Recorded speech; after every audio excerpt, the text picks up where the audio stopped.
Hello नमस्कार, स्वागत है आप सभी का वीर स्टडी 96 में। दोस्तों, आज हम डिस्कस करेंगे संविधान के टॉप 50 क्वेश्चंस के बारे में। अगर आप किसी भी एग्ज़ाम की तैयारी करते हैं जैसे एसएससी, बैंक, रेलवे, पुलिस, लेखपाल या फिर सुपर टेट, टेट, कई सारी परीक्षाओं में दोस्तों संविधान से 5 से 6 क्वेश्चंस आते हैं। तो अगर आप इन सभी परीक्षाओं की तैयारी कर रहे हैं तो आपके लिए यह सेशन बहुत ही उपयोगी साबित हो सकता है। चलिए इस सेशन को शुरू करते हैं। आपका क्वेश्चन आपकी स्क्रीन पर तो देखेंगे। क्वेश्चन पहला क्या कह रहा है कि भारतीय संविधान, जो क्वेश्चन नंबर 1 है, समझते हैं इसको। कह रहा है कि भारतीय संविधान का में जो समानता है, इसका जो अनुच्छेद है वो कितना है। भारतीय संविधान में समानता का अधिकार किस अनुच्छेद में इसका वर्णन है, ऐसा क्वेश्चन पूछा जा रहा है। क्या अनुच्छेद 16 से 20 है, 15 से 19 के बीच है, या 14 से 18 तक है, या 13 से 17 तक है। इसका सही विकल्प क्या हो जाएगा दोस्तों? तो इसका सही उत्तर होगा सी, अनुच्छेद 14 से 18 तक हमें दोस्तों समानता के बारे में देखने को मिलता है। चलते हैं नेक्स्ट क्वेश्चन की ओर। क्वेश्चन नंबर 2 देखेंगे। संविधान के किस अनुच्छेद में उपराष्ट्रपति का जो पद है इसका वर्णन देखने को मिलता है। ऐसा कौन सा अनुच्छेद है? क्या अनुच्छेद 52 में, अनुच्छेद 63 में, अनुच्छेद 76 में, या फिर अनुच्छेद 72 में? यह इसका उल्लेख किस अनुच्छेद में देखने को मिलता है? तो इसका सही उत्तर हो जाएगा दोस्तों कि जो उपराष्ट्रपति होता है वो राज्यसभा का पदेन सभापति होता है। और बात कर लेते हैं हम, अनुच्छेद जो 52 है ये राष्ट्रपति से संबंधित है। अनुच्छेद जो 76 है यह महान्यायवादी से संबंधित है। जो अनुच्छेद 72 है राष्ट्रपति के क्षमादान से संबंधित है। चलते हैं नेक्स्ट क्वेश्चन की ओर। क्वेश्चन नंबर 3 देखेंगे दोस्तों, बहुत ही अच्छा क्वेश्चन है कि मौलिक अधिकार के अंतर्गत कौन सा ऐसा अनुच्छेद है जो बच्चों के शोषण से संबंधित है। ऐसा कौन सा अनुच्छेद है जो बच्चों के शोषण से संबंधित है? बहुत ही इंपॉर्टेंट क्वेश्चन है, कई बार क्वेश्चन पूछा गया है। क्या वो अनुच्छेद 15 है, अनुच्छेद 17 है, अनुच्छेद 23 है, अनुच्छेद 24 है? तो इसका दोस्तों सही उत्तर हो जाएगा डी, अनुच्छेद 24 में दोस्तों ये कहा गया है बच्चों के शोषण से संबंधित। 6 से 14 वर्ष तक के बालक को कारखानों में कार्य करने के लिए निषेध किया गया है दोस्तों। अनुच्छेद 23 में क्या है? बलात्श्रम में किसी भी व्यक्ति से हम बलपूर्वक कार्य नहीं करा सकते। अनुच्छेद 17 में क्या है? अपस्यता का अंत है दोस्तों। 18 में क्या है? उपाधियों का अंत है। 15 में क्या है? किसी भी व्यक्ति से हम जाति, धर्म, लिंग इन सभी के आधार पर भेदभाव नहीं कर सकते। तो फिलहाल अपने क्वेश्चन का सही उत्तर हो जाएगा दोस्तों डी, अनुच्छेद 24। चलते हैं नेक्स्ट क्वेश्चन की ओर। क्वेश्चन नंबर 4 देखेंगे दोस्तों, क्या कहता है। संविधान का अनुच्छेद 312 किस से संबंधित है? क्या अखिल भारतीय सेवाओं से, प्रवक्ता से, हिंदी भाषा से, या फिर राष्ट्रपति से? तो इसका सही क्या उत्तर होगा दोस्तों? अनुच्छेद 312 यह संबंधित है अखिल भारतीय सेवाओं से। इसका सही उत्तर होगा ए। चलते हैं नेक्स्ट क्वेश्चन की ओर। क्वेश्चन नंबर 5 देखेंगे दोस्तों, जो कि बहुत इंपॉर्टेंट है, पूछा जाता है यहाँ से राष्ट्रपति से। क्वेश्चन क्या कह रहा है कि संविधान के किस अनुच्छेद के अंतर्गत राष्ट्रपति आपातकाल की घोषणा कर सकता है। आप राष्ट्रीय जो आपात होता है राष्ट्रपति इसको लगा सकता है, किन कारणों से, किन वजह से लगाता है, इसका जो अनुच्छेद है वो पूछा जा रहा है। क्या अनुच्छेद 352 में है, 356 में है, 360 में, 372 में? किसके अंतर्गत इसका गठन किया गया है? तो इस जो 352 है इसी को हम कहते हैं राष्ट्रीय आपात। जो 356 है इसे कहते हैं राष्ट्रपति शासन। जो 360 है इसे कहते हैं हम वित्तीय आपात, जो कि भारत में अभी तक नहीं लगाया गया है। राष्ट्रीय आपातकाल की हम बात कर लेते हैं। जो 352 है किसी भी युद्ध, मतलब कोई बाहरी जो देश वो है आक्रमण कर देता है, युद्ध की घोषणा कर देता है, या फिर कोई आक्रमण कर देता है, या फिर कोई सशस्त्र विद्रोह हो जाता है, इन सभी में राष्ट्रीय आपातकाल लगता है, राष्ट्रपति लगाता है। इसका अनुच्छेद का जो सही उत्तर होगा दोस्तों ये अनुच्छेद 352। चलते हैं नेक्स्ट क्वेश्चन की ओर। राज्यसभा के लिए जो राज्यसभा का जो सदस्य होता है, इसके बनने के लिए न्यूनतम आयु कितनी होनी चाहिए? क्या 21 वर्ष, 25 वर्ष, 30 वर्ष या फिर 35 वर्ष? तो अगर आप राज्यसभा का सदस्य बनने की योग्यता रखते हैं तो इसके लिए न्यूनतम आयु कितनी होनी चाहिए? तो फिलहाल इसका सही उत्तर हो जाएगा दोस्तों सी, 30 साल के आप होने चाहिए, 30 वर्ष इसकी आयु होनी चाहिए। अगर आप लोकसभा के लिए बनते हैं तो 25 वर्ष हो जाएगी। अगर आप ग्राम प्रधान बनते हैं तो 21 वर्ष होनी चाहिए। अगर आप राष्ट्रपति बनना चाहते हैं तो 35 वर्ष की आयु होनी जरूरी है। चलते हैं नेक्स्ट क्वेश्चन की ओर। फिलहाल इसका सही उत्तर हो जाएगा दोस्तों 30 वर्ष। क्वेश्चन नंबर 7 देखेंगे दोस्तों। नियंत्रक महालेखा परीक्षक, जो नियंत्रक महालेखा परीक्षक है, इसका संबंध किस समिति से है? ऐसा क्वेश्चन पूछा जा रहा है कि नियंत्रक महालेखा परीक्षक का संबंध किस समिति से है? क्या प्राक्कलन समिति, लोक लेखा समिति, संघीय समिति या फिर प्रांतीय समिति? जिसकी हम बात करते हैं कैग, इसका अनुच्छेद दोस्तों कई बार पूछा गया है, 148 है इसका अनुच्छेद। अब पूछा जाता है ये किस समिति से संबंधित है? तो इसका सही उत्तर हो जाएगा दोस्तों लोक लेखा समिति। लोक लेखा समिति के सदस्य भी दोस्तों कई बार पूछे गए हैं, तो इसकी संख्या होती है दोस्तों 22। चलते हैं नेक्स्ट क्वेश्चन की ओर। क्वेश्चन नंबर 8 देखेंगे दोस्तों कि जो उपराष्ट्रपति होता है, जो उपराष्ट्रपति पदेन अध्यक्ष होता है, जो उपराष्ट्रपति होता है यह किसका पदेन सभापति होता है? क्या राज्यसभा का, लोकसभा का, योजना आयोग का या राष्ट्रीय विकास परिषद का? तो दोस्तों जो उपराष्ट्रपति होता है इसका आर्टिकल भी पूछा गया था, तो आर्टिकल इसका था 63। यह है दोस्तों जो राज्यसभा होती है इसका उप सभापति होता है। राज्यसभा का जो सदस्य होते हैं इनका कार्यकाल दोस्तों 6 वर्ष का होता है। और अगर हम बात कर लेते हैं कि राज्यसभा, इसका आर्टिकल है दोस्तों 80 और इसके जो सदस्य होते हैं वो स्थायी होते हैं दोस्तों। जो मतलब बात कर सकते हैं कि राज्यसभा एक स्थायी सदन है, इसे दोस्तों भंग नहीं किया जा सकता। लोकसभा की बात कर लेते हैं जो इसका आर्टिकल है दोस्तों 81। क्या बात करते हैं इसके बारे में? यह एक अस्थायी सदन है, इसे कभी भी भंग किया जा सकता है। चलते हैं नेक्स्ट क्वेश्चन की ओर। एक समान जो सिविल संहिता है यह किस राज्य में लागू है? ऐसा क्वेश्चन पूछा जा रहा है। क्वेश्चन नंबर 9, एक समान नागरिक जो संहिता है यह किस राज्य में लागू है? क्या वो राज्य असम है, नागालैंड है, गोवा है या फिर मिजोरम है? तो इसका सही उत्तर हो जाएगा दोस्तों गोवा। अगर इसका आर्टिकल पूछता है तो आर्टिकल हो जाएगा दोस्तों 44।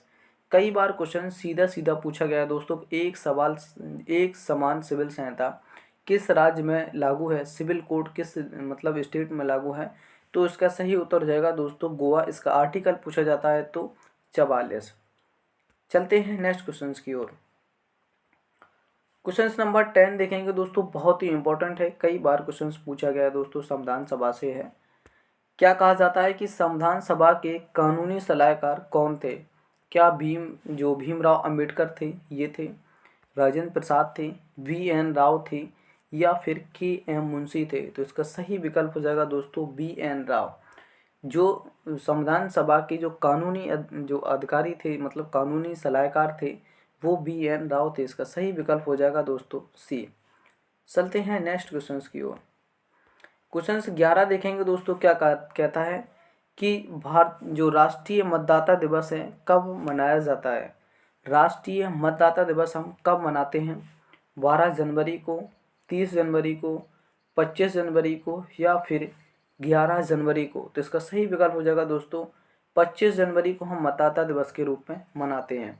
एक क्वेश्चन और पूछा जाता है कि 8 मार्च को क्या मनाया जाता है? तो 8 मार्च को हम मनाते हैं महिला दिवस। चलते हैं नेक्स्ट क्वेश्चन की ओर। क्वेश्चन नंबर 12 देखेंगे कि भारत के प्रथम भारतीय गवर्नर जनरल कौन थे? भारत के प्रथम भारतीय गवर्नर जनरल कौन थे? अगर हम भारतीय को छोड़ देते हैं तब हमारा विकल्प गलत हो जाएगा। अगर हम पूरा क्वेश्चन देखेंगे कि प्रथम भारतीय गवर्नर जनरल कौन थे तो इसका सही विकल्प हो जाएगा दोस्तों श्री राजगोपालाचारी। अगर हम भारतीय हटा देंगे तब विकल्प हो जाएगा लॉर्ड माउंटबेटन। दोनों क्वेश्चंस कई बार पूछे गए हैं, तो फिलहाल अपने क्वेश्चंस का सही उत्तर है श्री राजगोपालाचारी। चलते हैं नेक्स्ट क्वेश्चंस की ओर। क्वेश्चन 13 देखेंगे दोस्तों, संविधान सभा की प्रथम बैठक कब हुई थी? ऐसा क्वेश्चन पूछा जा रहा है 13। संविधान सभा की पहली बैठक कब हुई थी? क्या 9 दिसंबर 1946 में, 11 दिसंबर 1946 को, 13 दिसंबर 1946 को, 14 दिसंबर 1946 को? तो जो पहली बैठक थी ये दिल्ली में हुई थी, तो 9 दिसंबर 1946 को हुई थी। इसका एक क्वेश्चन और पूछा जाता है कि अस्थायी अध्यक्ष कौन थे इस समय? तो अस्थायी अध्यक्ष थे सच्चिदानंद सिन्हा। तो इतना पर्याप्त है। चलते हैं नेक्स्ट क्वेश्चन की ओर। क्वेश्चन नंबर 14 देखेंगे दोस्तों, जो कि बहुत ही इंपॉर्टेंट है, कई बार पूछा गया है दोस्तों ये क्वेश्चन। क्या क्वेश्चन है कि संविधान सभा के में जो प्रारूप समिति थी इसमें कितने सदस्य थे? क्वेश्चन सीधा पूछा जाता है कि प्रारूप समिति में सदस्यों की संख्या कितनी है? तो कितनी थी? क्या 7 है, 9 है, 11 है, 13 है? तो इसका सही विकल्प हो जाएगा दोस्तों 7। और एक क्वेश्चन और पूछा जाता है कि प्रारूप समिति का जो अध्यक्ष है वो कौन था? तो वो थे BR अम्बेडकर। चलते हैं नेक्स्ट क्वेश्चन की ओर। क्वेश्चन नंबर 15 देखेंगे दोस्तों, क्या कह रहा है? सूची 1 को सूची 2 से मिलान करना है दोस्तों। तो और इसको छोटा कर देते हैं ताकि सारी चीज़ें क्लियर दिखने लगें। सूची 1 को सूची 2 से मिलान करना है। क्या मिलान करना है समझते हैं। कुछ अनुसूचियाँ दी गई हैं, इनको हमें मिलाना है। क्या कह रहा है कि 7वीं अनुसूची क्या भाषा से संबंधित है? 8वीं अनुसूची दल बदल, 9वीं अनुसूची संघ राज समवर्ती सूची, 10वीं अनुसूची भूमि सुधार से। इसको हम मिला लेते हैं, जैसा ही विकल्प बनेगा हम विकल्प भी दिखा देते हैं। क्या बात करता है? 7वीं अनुसूची में क्या है दोस्तों? हमारा है संघ राज्य क्षेत्र, संघ राज्य और समवर्ती सूची। यानी कि 7वीं में अनुसूची में है केंद्र और राज्य के बीच शक्तियों का विभाजन। 8वीं अनुसूची में क्या है? 22 भाषाओं का उल्लेख है। 9वीं अनुसूची में क्या है? भूमि सुधार जो अधिनियम है। 10वीं अनुसूची में है दल बदल। यानी कि इन सभी को मिलाना है। तो अगर हम ऑप्शन को देख लेते हैं तो इसका सही विकल्प हो जाएगा डी, 34 42। इसका सही विकल्प हो जाएगा डी। चलते हैं नेक्स्ट क्वेश्चन की ओर। क्वेश्चन नंबर 16 देखेंगे कि भारतीय संविधान में कुल कितनी अनुसूचियाँ थीं? भारतीय संविधान में कुल कितनी अनुसूचियाँ थीं? यहाँ से 2 प्रश्न बनते हैं, दोनों प्रश्नों को डिस्कस करेंगे। क्या 8 अनुसूचियाँ थीं, 12 अनुसूचियाँ, 10 अनुसूचियाँ या फिर 15 अनुसूचियाँ? अगर हम बात कर लेते हैं पहले तो इसको समझ लेते हैं कि संविधान में कुल एक वर्ड लगा हुआ है, कुल कितनी अनुसूचियाँ थीं? तो इसका विकल्प हो जाएगा दोस्तों 12 अनुसूचियाँ हैं कुल। अगर हम बात कर लेते हैं कि संविधान में मतलब मूल संविधान में एक वर्ड जुड़ के आएगा, कौन सा वर्ड होगा वो? मूल। मूल संविधान में कुल कितनी अनुसूचियाँ थीं? तब विकल्प हो जाएगा हमारा दोस्तों 8, है ना। जब संविधान बन रहा था उस समय 8 अनुसूचियाँ थीं। अगर हम बात कर लेते हैं कि संविधान में कुल कितनी अनुसूचियाँ थीं तो ये विकल्प बदल जाएगा। इसका सही उत्तर हो जाएगा दोस्तों बी, 12 अनुसूचियाँ थीं। चलते हैं नेक्स्ट क्वेश्चन की ओर। क्वेश्चन नंबर 17 देखेंगे कि 73वां संविधान संशोधन 1992 कब लागू किया गया था? क्या 20 जून 1993 को, 24 अप्रैल 1993 को, 25 जनवरी 1993 को या फिर 25 अप्रैल 1993 को? ये कब लागू किया गया था?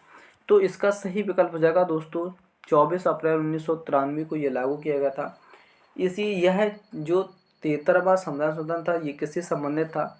पंचायती राज से संबंधित था ये, है ना, पंचायती राज से संबंधित है। और ये 24 अप्रैल 1993 को ये लागू किया गया था। इसी वजह से दोस्तों 24 अप्रैल को पंचायती दिवस भी मनाया जाता है। चलते हैं नेक्स्ट क्वेश्चन की ओर। क्वेश्चन 18 को देखेंगे दोस्तों, क्या कहता है कि नगर निगम की स्थापना, जो नगर निगम है इसकी स्थापना सबसे पहले कहाँ की गई थी? यह जो नगर निगम था इसको पहले कहाँ इसकी स्थापना हुई थी? क्या कलकत्ता में, मुंबई में, मैसूर में या फिर मद्रास में? तो इसका सही विकल्प क्या हो जाएगा दोस्तों डी। जो स्थापना हुई थी सबसे पहले नगर निगम मद्रास में खोला गया था, इसकी स्थापना मद्रास में हुई थी। इसका सही विकल्प हो जाएगा दोस्तों डी। चलते हैं नेक्स्ट क्वेश्चन की ओर। क्वेश्चन 19 देखेंगे दोस्तों, सूचना का अधिकार, जो सूचना है दोस्तों ये सूचना का अधिकार कब लागू हुआ? सूचना का अधिकार कब लागू हुआ? क्या 5 जून 2002 को, 17 अक्टूबर 2004 को, 12 अक्टूबर 2005 को, 1 जुलाई 2017 को? ये कब लागू हुआ है? तो 12 अक्टूबर 2005 को ये लागू किया गया था दोस्तों। तो इसका सही विकल्प हो जाएगा 12 अक्टूबर 2005। चलते हैं नेक्स्ट क्वेश्चन की ओर। क्वेश्चन नंबर 20 देखेंगे दोस्तों, क्या कहता है। क्वेश्चन कह रहा है कि भारतीय संविधान का प्रारूप, जो प्रथम प्रारूप था, इसको किसने तैयार किया था? जो संविधान सभा का दोस्तों प्रथम प्रारूप था, सबसे पहला प्रारूप था, इसको किसने तैयार किया था? ऐसा क्वेश्चन पूछा जा रहा है। क्या भीमराव अम्बेडकर द्वारा तैयार किया गया, BN राव के द्वारा, या फिर के संथानम द्वारा, या फिर KM मुंशी के द्वारा? फिलहाल इसका सही उत्तर हो जाएगा दोस्तों BN राव ने दोस्तों सबसे पहला प्रारूप तैयार किया गया था। अगर हम बात कर लेते हैं नेक्स्ट क्वेश्चन की, जैसे और क्वेश्चन पूछा जाता है कि प्रारूप समिति के अध्यक्ष कौन थे? तो भीमराव अम्बेडकर थे। प्रारूप समिति में भीमराव अम्बेडकर को मिला के कितने लोग थे? तो 7 लोग थे। फिलहाल इतना पर्याप्त है और अपने क्वेश्चन का सही उत्तर हो जाएगा दोस्तों BN राव। चलते हैं नेक्स्ट क्वेश्चन की ओर। क्वेश्चन 21 देखेंगे दोस्तों, क्या कहता है। केंद्र और राज्यों के बीच जो शक्ति का विभाजन है, यह शक्ति का विभाजन किस अनुसूची में देखने को मिलता है? केंद्र और राज्यों के बीच, अभी हमने ये क्वेश्चन किया था, तो केंद्र और राज्यों के बीच का जो शक्तियों का बंटवारा है, वो क्या 5वीं अनुसूची में है, 6वीं में, 7वीं में, या फिर 8वीं में? तो इसका सही उत्तर हो जाएगा दोस्तों 7वीं में शक्तियों का बंटवारा किया गया है। चलते हैं नेक्स्ट क्वेश्चन की ओर। क्वेश्चन नंबर 22 देखेंगे दोस्तों, जो कि बहुत ही इम्पोर्टेंट क्वेश्चन है। कई लोग इसे गलत करेंगे और अभी देख लेना कितने लोग इसको गलत करते हैं। क्वेश्चन 22 देखेंगे कि राष्ट्रपति 5 वर्ष तक अपने पद पर रहता है। राष्ट्रपति 5 साल तक रहता है। समझते हैं ऑप्शंस के बारे में। अपने निर्वाचन की तारीख से रहता है 5 साल के लिए, संसद द्वारा निर्धारित तिथि दी जाती है कोई, तब रहता है, या अपने पद ग्रहण की तारीख से रहता है, या फिर निर्वाचन आयोग द्वारा घोषित तिथि से रहता है। सारे विकल्प दोस्तों ध्यान से देखना और उनको समझना। तो फिलहाल इसका सही उत्तर हो जाएगा दोस्तों C, अपने पद ग्रहण की तारीख से दोस्तों राष्ट्रपति 5 वर्ष के लिए रहता है। चलते हैं नेक्स्ट क्वेश्चन की ओर। क्वेश्चन नंबर 23 देखेंगे दोस्तों, क्या कहता है। क्वेश्चन नंबर 23 कह रहा है कि भारत के राष्ट्रपति के महाभियोग प्रक्रिया का उल्लेख किससे है? जो महाभियोग प्रक्रिया है, इसका उल्लेख दोस्तों कब किया गया है? क्या अनुच्छेद 72 में है, 71 में, 63 में, या फिर अनुच्छेद 52 में? तो जो महाभियोग प्रक्रिया है दोस्तों, यह अनुच्छेद 61 में है। राष्ट्रपति को 14 दिन पूर्व, क्वेश्चन पूछा जाता है कितने दिन पूर्व इसको मतलब सूचना देनी चाहिए कि आप पर महाभियोग प्रक्रिया लागू की जा रही है। तो 14 दिन पूर्व राष्ट्रपति को नोटिस जाता है। ये क्वेश्चन कई बार पूछा गया था, कितने दिन पूर्व? तो 14 दिन पूर्व। अनुच्छेद 72 राष्ट्रपति क्षमादान करता है, 63 उपराष्ट्रपति का पद है और 52 राष्ट्रपति। चलते हैं नेक्स्ट क्वेश्चन की ओर।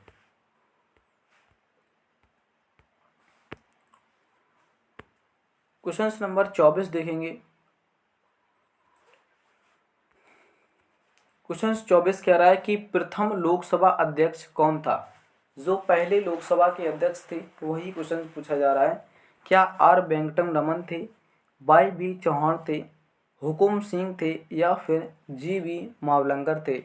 तो इसका सही विकल्प हो जाएगा दोस्तों कि प्रथम जो लोकसभा अध्यक्ष थे वो GV मावलंकर थे। अगर हम बात कर लेते हैं प्रथम महिला लोकसभा की, तो वह उत्तर हो जाएगा दोस्तों मीरा कुमार।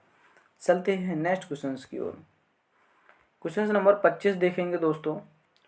25 क्या कह रहा है कि पंचायती राज प्रणाली किस सूची से संबंधित है? जो पंचायती राज है यह 24 अप्रैल 1993 को लागू हुई थी। सबसे पहला जो लागू करने वाला राज्य था वो राजस्थान था। नागौर जिला 2 अक्टूबर 1959 को ये शुरू हुई थी, नागौर जिला से। चलते हैं नेक्स्ट क्वेश्चन, मतलब ये इसका उत्तर देख लेते हैं। क्या यह संघ सूची से है, राज सूची से, सम्मति सूची से, या इनमें से कोई नहीं? तो जो पंचायती राज व्यवस्था है यह दोस्तों राज सूची का विषय है। एक क्वेश्चन और पूछा जाता है, समवर्ती सूची किस देश के संविधान से ली गई है? तो ऑस्ट्रेलिया के संविधान से ली गई है। चलते हैं नेक्स्ट क्वेश्चन की ओर। क्वेश्चन 26 देखेंगे दोस्तों, क्या कहता है। 26 कह रहा है कि निम्नलिखित में से किस राज्य में पंचायत राज संस्था नहीं है? ऐसा कौन सा राज्य है जहाँ पे पंचायती राज प्रणाली ही नहीं है? क्या असम है वो, केरला है, या फिर नागालैंड है, या फिर त्रिपुरा है? तो इसका सही विकल्प हो जाएगा दोस्तों नागालैंड। यहाँ दोस्तों जो पंचायती राज प्रणाली है यहाँ लागू नहीं होती है। अगर हम बात कर लेते हैं तो मात्र एकमात्र ऐसा राज्य है जिसकी राजकीय भाषा इंग्लिश है, राजकीय भाषा अंग्रेजी है। चलते हैं नेक्स्ट क्वेश्चन की ओर। क्वेश्चन नंबर 27 देखेंगे दोस्तों, क्या कहता है कि संविधान सभा में कुल कितने सदस्यों की संख्या थी? संविधान सभा बनी थी दोस्तों, कब बनी थी? कैबिनेट मिशन आया था, इसी के आधार पे कैबिनेट मिशन का जो था वो इसी के आधार पे दोस्तों संविधान सभा का गठन किया गया था। तो इस संविधान सभा के गठन से दोस्तों कितने लोगों पर मतलब कितनी सीटें रखी गई थी? क्या वो 360 थी, 390 थी, 389 थी, या फिर 399 थी?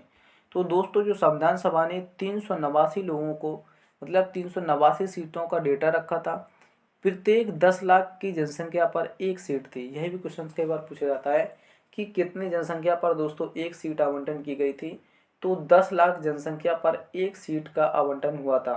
तो इस प्रकार दोस्तों 389 सीटों का डेटा मतलब कलेक्ट किया गया था। तो फिलहाल इसका सही उत्तर हो जाएगा 389। चलते हैं नेक्स्ट क्वेश्चन की ओर। क्वेश्चन नंबर दोस्तों 28 देखेंगे, कह रहा है कि राज्य की कार्यपालिका शक्ति किसमें निहित होती है? जो राज्य होता है इसकी शक्ति किसके पास है? राज्य की शक्ति किसके पास है? क्या राष्ट्रपति के पास है, या राज्यपाल के पास, मंत्रिपरिषद के पास, या फिर मुख्यमंत्री के पास? तो इसका सही विकल्प हो जाएगा दोस्तों राज्यपाल के पास राज्य की कार्यपालिका शक्ति निहित होती है। चलते हैं नेक्स्ट क्वेश्चन की ओर। क्वेश्चन नंबर 29 देखेंगे कि राज्यसभा के जो नामित सदस्य हैं इनका कार्यकाल कितना होता है? यहाँ दोस्तों बहुत ही समझने की ज़रूरत है क्योंकि ये क्वेश्चंस कई लोग गलत करते हैं। क्वेश्चंस दो बनते हैं यहाँ से। पहला क्वेश्चन ये पूछा जाता है कि राज्यसभा का कार्यकाल कितना होता है? तो राज्यसभा का कोई कार्यकाल नहीं होता है क्योंकि वो एक स्थायी सदन है। अगर हम एक वर्ड जोड़ लेते हैं क्या, सदस्य, राज्यसभा के सदस्यों का कार्यकाल कितना होता है, तब विकल्प हो जाएगा दोस्तों 6 वर्ष। इसका सही उत्तर होगा 6 वर्ष। दोनों क्वेश्चन दोस्तों अलग हैं, दोनों में अगर एक में सदस्य है तो उत्तर होगा 6, अगर सदस्य नहीं है तो उत्तर होगा कोई नहीं। तो इसका फिलहाल इसका सही विकल्प हो जाएगा दोस्तों सी। चलते हैं नेक्स्ट क्वेश्चन की ओर। क्वेश्चन नंबर 30 देखेंगे दोस्तों कि संविधान सभा की संघीय समिति का अध्यक्ष कौन था?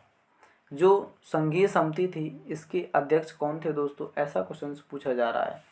तो संविधान सभा की संघीय समिति के अध्यक्ष थे राजेंद्र प्रसाद, भीमराव अंबेडकर, सरदार वल्लभ भाई पटेल, या फिर जवाहरलाल नेहरू। जब बात करते हैं हम संघ की तो इसका सही विकल्प हो जाएगा जवाहरलाल नेहरू। अगर हम बात करते हैं प्रांतीय समिति की, उत्तर होगा भीमराव अंबेडकर। अगर हम बात करते हैं प्रांतीय समिति की, उत्तर होगा दोस्तों वल्लभ भाई पटेल। चलते हैं नेक्स्ट क्वेश्चन की ओर। क्वेश्चन नंबर 31 देखेंगे दोस्तों, क्या कहा जाता है। क्वेश्चन कह रहा है कि संविधान सभा ने राष्ट्रीय ध्वज को कब अपनाया था? क्या 26 नवंबर 1949 को, 22 जुलाई 1947 को, 23 जुलाई 1947 को, या 24 जनवरी 1950 को? जो संविधान सभा ने राष्ट्रीय ध्वज को अपनाया था वो डेट थी दोस्तों 22 जनवरी 1947। अंतिम बैठक यानी कि 24 जनवरी 1950 में वंदे मातरम, राष्ट्रीय गीत और राष्ट्रगान दोनों को दोस्तों अपनाया गया था। ये भी ध्यान रखने वाली बात है। फिलहाल इसका सही विकल्प हो जाएगा 22 जुलाई 1947। चलते हैं नेक्स्ट क्वेश्चन की ओर। क्वेश्चन नंबर 32 देखेंगे कि संविधान सभा की प्रारूप समिति के अध्यक्ष कौन थे? मैंने अभी डिस्कस किया है कि प्रारूप समिति का अध्यक्ष क्या डॉक्टर राजेंद्र प्रसाद थे, जवाहरलाल नेहरू थे, भीमराव अंबेडकर थे, सरदार पटेल थे।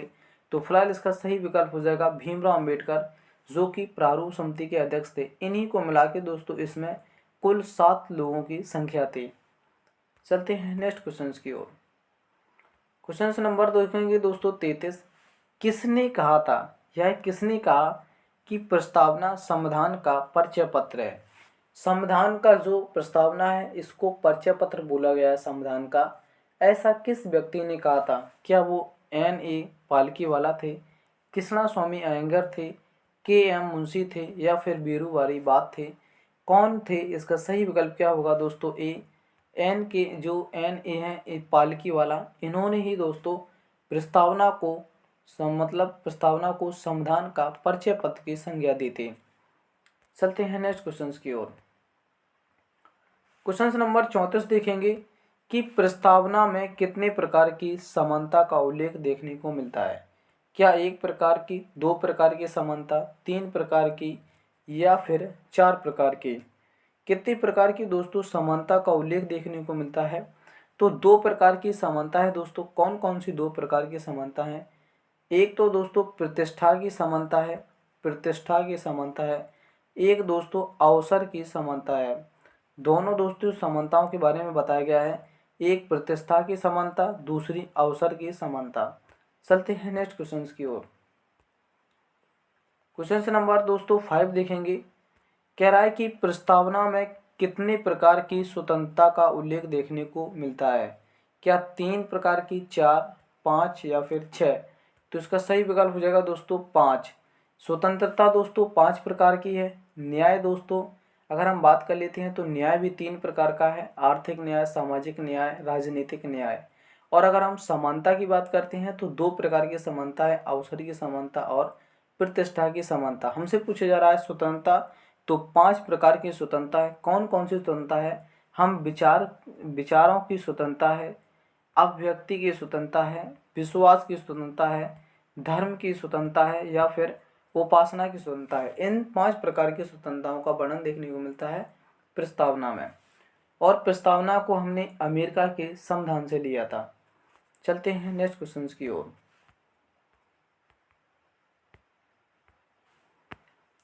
क्वेश्चन नंबर दोस्तों 36 देखेंगे कि प्रस्तावना में कुल कितने प्रकार की न्याय की बात कही गई है।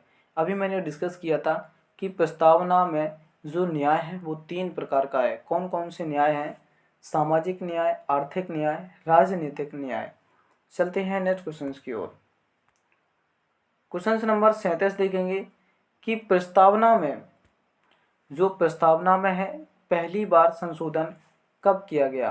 क्या 38वां संविधान संशोधन 1975 में, जो 40वां संविधान संशोधन 1946 था, या फिर 42वां संविधान संशोधन 1976 था, या फिर 44वां संविधान संशोधन 1979 था?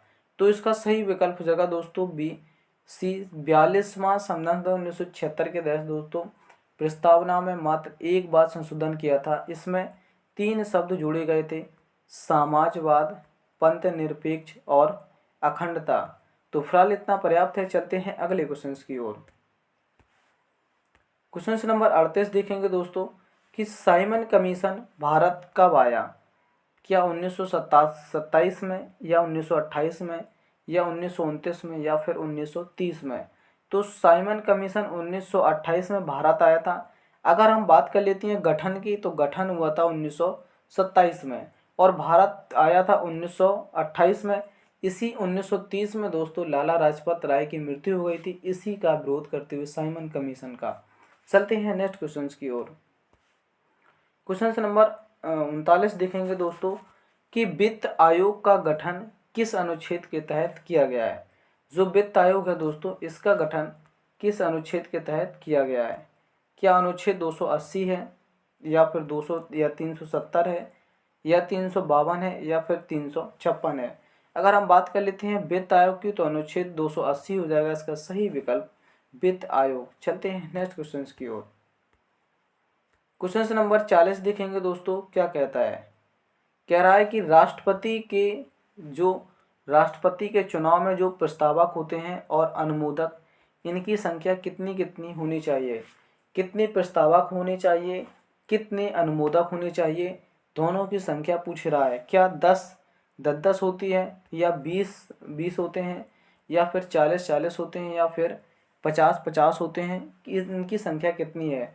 तो फिलहाल इसका सही विकल्प हो जाएगा 50 ही प्रस्तावक होने चाहिए, और 50 ही अनुमोदन। तो फिलहाल इसका सही विकल्प हो जाएगा डी।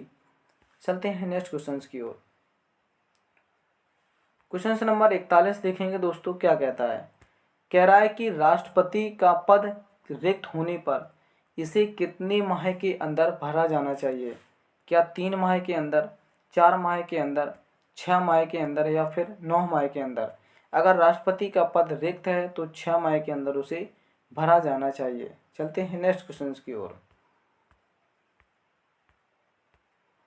क्वेश्चन नंबर 42 देखेंगे कि राज्य के जो नीति निर्देशक तत्व हैं यह किस देश के संविधान से लिए गए हैं। राज्य के नीति निर्देशक तत्व किस देश के संविधान से लिए गए हैं। क्या जापान से, इंग्लैंड से, आयरलैंड से या फिर कनाडा से। तो दोस्तों ये आयरलैंड के संविधान से लिए गए हैं नीति निर्देशक तत्व। अगर हम बात कर लेते हैं इंग्लैंड की, तो एकल नागरिकता ली गई है, विधि के समक्ष समानता ली गई है। कनाडा से दोस्तों संगठनात्मक व्यवस्था ली गई है, संघात्मक व्यवस्था ली गई है। फ्रांस से बंधुत्व लिया गया है। फिलहाल इतना पर्याप्त है। चलते हैं नेक्स्ट क्वेश्चन की ओर। क्वेश्चन नंबर 43 देखेंगे दोस्तों, क्या कहता है। कह रहा है कि एकल नागरिकता का प्रावधान कहाँ से लिया गया है। क्या जर्मनी से, फ्रांस से, ब्रिटेन से, कनाडा से। तो जो एकल नागरिकता थी दोस्तों, अभी मैंने बताया था, ये ब्रिटेन के संविधान से ली गई है। जर्मनी से दोस्तों बाइमर संविधान है। फ्रांस की बात कर लेते हैं तो बंधुत्व है। कनाडा की बात कर लेंगे संघात्मक व्यवस्था है। फिलहाल इसका सही विकल्प हो जाएगा सी। चलते हैं नेक्स्ट क्वेश्चन की ओर। क्वेश्चन नंबर दोस्तों 44 देखेंगे, क्या कहता है। कह रहा है कि संविधान के किस अनुच्छेद में विधानसभा के लिए गणपूर्ति का कोरम का उल्लेख है। विधानसभा की बात की जा रही है और बात की जा रही है गणपूर्ति कोरम की। पहले तो बता दें गणपूर्ति कोरम कितना होता है। तो गणपूर्ति कोरम होता है 1/10।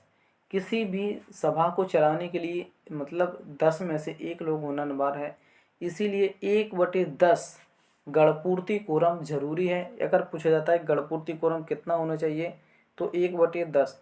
अब पूछा जा रहा है कि इस जो ये गणपूर्ति कोरम है 1/10, यह इसका उल्लेख विधानसभा में किस आर्टिकल में देखने को मिलता है। क्या आर्टिकल 181 है, अनुच्छेद 189 है, 172 है या फिर कितना है 173 है। तो फिलहाल इसका सही विकल्प हो जाएगा 189 में दोस्तों विधानसभा में गणपूर्ति कोरम का उल्लेख है। अगर बात करता है गणपूर्ति कोरम कितना होता है तो गणपूर्ति कोरम होता है 1/10। चलते हैं नेक्स्ट क्वेश्चन की ओर। देखेंगे क्वेश्चन नंबर 45 देखेंगे। अनुच्छेद 76 का संबंध है। अनुच्छेद 76 किससे संबंधित है। क्या महान्यायवादी से, महाधिवक्ता से, संसद से, नियंत्रक महालेखा परीक्षक से। किससे संबंधित है अनुच्छेद 76। तो इसका सही विकल्प हो जाएगा दोस्तों महान्यायवादी, जो कि पहला अटॉर्नी जनरल होता है, पहला सलाहकार होता है भारत सरकार का। महाधिवक्ता जिसका आर्टिकल 165 है, जो राज्य का प्रमुख सलाहकार होता है। अगर हम बात कर लेते हैं 79 जिसका आर्टिकल दोस्तों 79 है, संसद से संबंधित है। नियंत्रक महालेखा परीक्षक अनुच्छेद 148 है, जो कि लोक लेखा समिति के मतलब से संबंध रखता है, जिसमें 22 सदस्य होते हैं। चलते हैं नेक्स्ट क्वेश्चन की ओर। क्वेश्चन नंबर 46 देखेंगे दोस्तों, क्या कहता है।